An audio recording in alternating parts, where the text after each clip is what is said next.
hundreds of thousands of children live below the breadline. Welfare agencies are urging the government to adopt a bipartisan approach to make a difference. Emily Bill's three daughters are healthy, happy and oblivious to the fact they're living below the poverty line.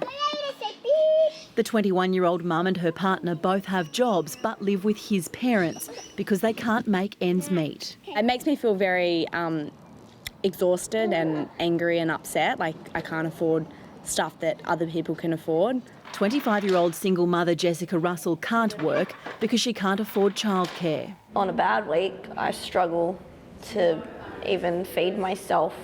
I rather feed my kids before I feed myself. They are not choices that any Australian should be forced to make. However, 3 million of our community look at these choices all the time. The Australian Council of Social Service found 731,000 children live in poverty.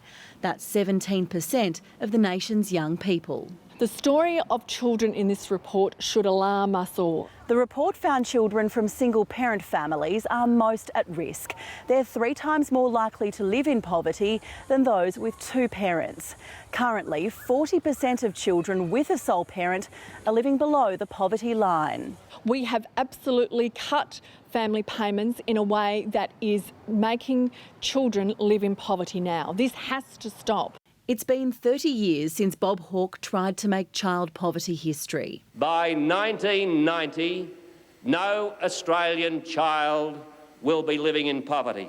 Welfare agencies want today's politicians to try again. The entire system really needs review, but it needs review bipartisanly across government. I think the best way to deal with child poverty is to have a strong economy, because a lot of these kids are growing up in households where one or more parents and maybe even grandparents has not had a job.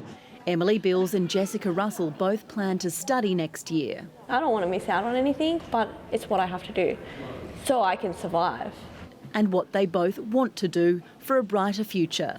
Mazoe Ford, ABC News. With the weather hotting up, 'tis the season to barbecue, but grillers beware. There's been a spate of gas cylinder explosions over the past week, 4 just this weekend. 3 people have been treated in hospital with burns. Fire authorities say a few simple steps could prevent a catastrophe. Now this is a barbecue stopper. What started out as a typical suburban barbecue ended with a